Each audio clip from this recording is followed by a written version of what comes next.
है कि यहाँ पे आईएनएलडी के स्टार प्रचारक बन के उतरे हैं, ना हो शहादतें देनी हो, समर्थन लेना हो, चंदे इकट्ठे करने हो, तो आपको किसान याद आता है। जब किसान नेता यहाँ पे खड़े हैं तो किसान के साथ खड़े होने का क्या एसकेएम का दायित्व तो नहीं बनता था? जब खेत की रखवाली करने वाली बाढ़ ही खेत को खाएगी तो उस खेती को कौन बचाएगा?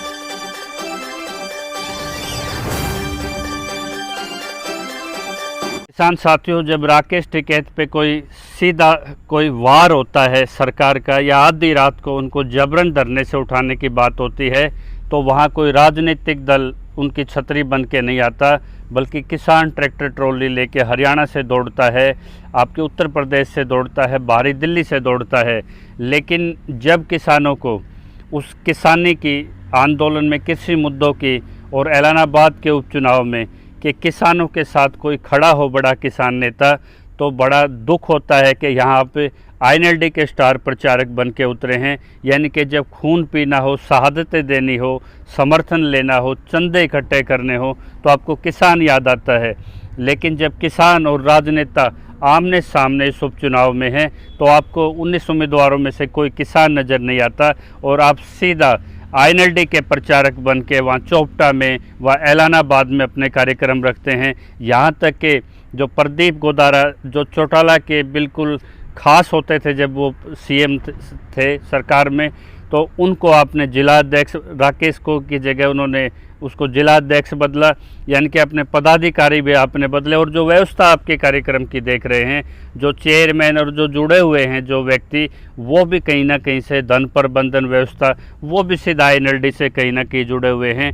तो चाहे इसमें कोत हो या मैडम सूरा हो या जो भी आपके प्रतिनिधि आए, वो कहीं ना कहीं आईएनएलडी के कांग्रेस के स्टार प्रचारक बन के आए हैं। किसान के इस संकट में जब किसान नेता यहाँ पे खड़े हैं तो किसान के साथ खड़े होने का क्या एसकेएम का दायित्व तो नहीं बनता था? जब खेत की रखवाली करने वाली बाढ़ ही खेत को खाएगी तो उस खेती को कौन बचाएगा? तो जब आप ये व्यक्तिगत फैसले अपनी महत्वाकांक्षा के लिए या सत्ता और विपक्ष के कुछ चंद पैसे के खातिर बिक के इस तरह के फैसले लेते हो, तो जब आप पे सवाल उठता है तो आप व्यक्तिगत विचारधारा का एक हवाला दे के एक सुरक्षा कवच शब्द बना लिया आपने। लेकिन जब सिंगो बॉर्डर पे वही एसकेएम जब मीटिंग करती है तो गैर राजनीतिक, यानी कि किसान के लिए कुछ भी कुर्बानी करने के लिए सर्वोच्च संस्थान के रूप में आप प्रस्तुत करते हैं।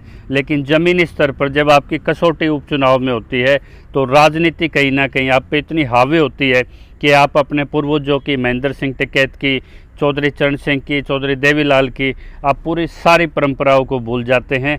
तो ये बड़ा सवाल है कि यदि आपको स्टार प्रचारक ही बनना है चडोनी जी कांग्रेस का, यदि राकेश टिकैत को आईएनएलडी का प्रचार करना है तो सीधा स्टार लिस्ट में अपना नाम डालें, उनकी झंडियाँ लगाएं और खुल के आएँ। वो किसान उनको भी झेलने के लिए तैयार है, लेकिन किसान के वेश में राजनीतिक चंदों से आप किसान को कमज़ोर ना करें, नहीं तो ये उस खेती को ख़त्म करने वाली जो रखवाली के लिए किसानों ने अपना नेतृत्व संगठन बनाया था, आप उसी भूमिका में हैं जो आत्मघाती है आंदोलन के लिए।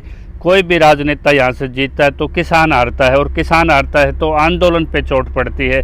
सीधा सा संदेश जाता है कि बीजेपी की नीतियाँ, कानून सब सही है और किसान की शहादतें, संघर्ष सब बेकार है। तो आज संयुक्त किसान मोर्चे को कहाँ खड़ा होना चाहिए? और जो बेलगाम घोड़े आपने खोल रखे हैं, इनकी व्यक्तिगत विचारधारा के नाम से कब तक आप इनका संरक्षण करेंगे? अब तो ऐलानाबाद का किसान ये सवाल करने लगा है कि आप स्टार प्रचारक राजनीतिक दलों के हैं या मेरे मुद्दे पे मेरे साथ खड़े होने के लिए आए हैं।